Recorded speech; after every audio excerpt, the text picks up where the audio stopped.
Alright, good morning mga ka-Jersey Dong. So, umpisahan na natin yung Bispa. So, mag-bopping na tayo. Alright.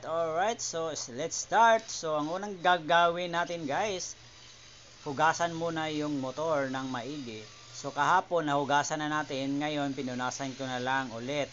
Kasi kapag hindi mo siya lilinisan or punasan, tapos may debris nga dumikit yan, pag bopping nimo, lalo na kung mga matigas na debris o kuwari may buhangin, bato, mga maliit nga bato, ganun. Ngayon, pag i-bopping mo yan through the rubbing compound, once nga hindi malaglag yung bato na yun, magasgas yung ating pintura.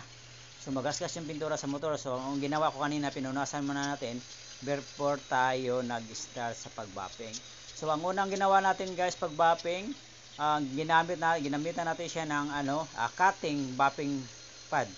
Cutting yung ginamit natin, tapos gumamit tayo ng medium nga chemicals, medium compound nga chemicals, tapos ang brand pala guys is Tortol. After natin sa first bopping natin guys, kung maikot na natin sa buong motor, nagamit na tayong final na compound bopping. Tapos ang gagamitin natin na padding yung pang finish. Tapos after nun magwa-wax na tayo.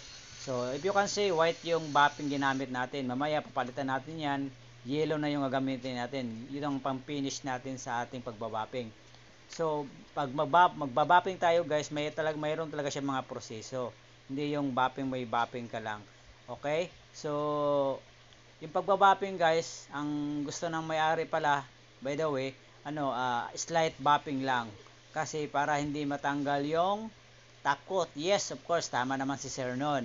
Kasi hindi naman ganun kagasgasin yung motor, wala naman masyadong gasgas. So, lang tayo, light bopping lang tayo para hindi masusunog yung ating top coating or clear coat nga nakaibabaw sa ating pintura. So, slight bopping lang tayo. So, pero ang ginamit natin is cutting pad. Okay? Tapos gumamit tayo ng medium rubbing compound.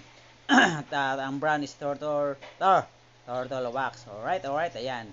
Yan ang lagayan natin. Actually, yan ang natin, ginagamit na chemicals. So, pag after natin dito, yung isa na naman pang final. So, good morning everyone and shout out sa lahat. And maraming salamat pala sa mga customer natin nga pumunta sa akin at may nagtitiwala sa atin. Maraming salamat sa inyo mga sir. Alright, so gusto magpa-bopping or gusto magpa-detail ng motor, punta na dito, puntahan nila ako dito sa bahay.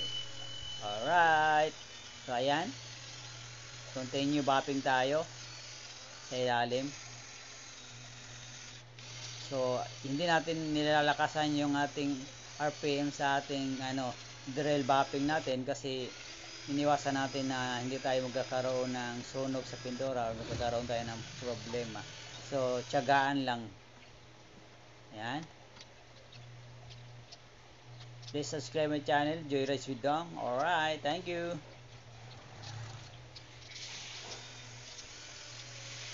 Visit lang po kayo sa bahay. Message lang kayo sa akin kung hindi nyo alam yung bahay natin. Alright.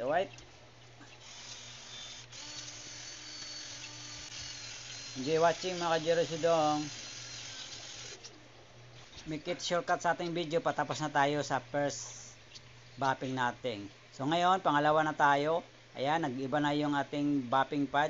By the way, 5 inch yung ginamit natin nga mga pad para sa ating pag bopping ngayon sa Bispa.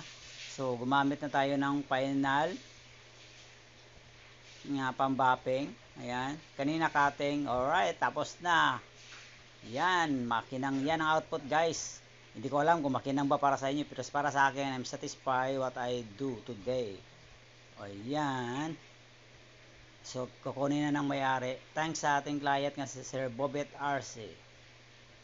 Shoutout sa iyo sir, and thanks. Stay safe pag uwi. So yan ang output guys. Ayan, yung mga paa dito sa ilalim na wala na rin, yung mga tama na sapatos. Alright, bye.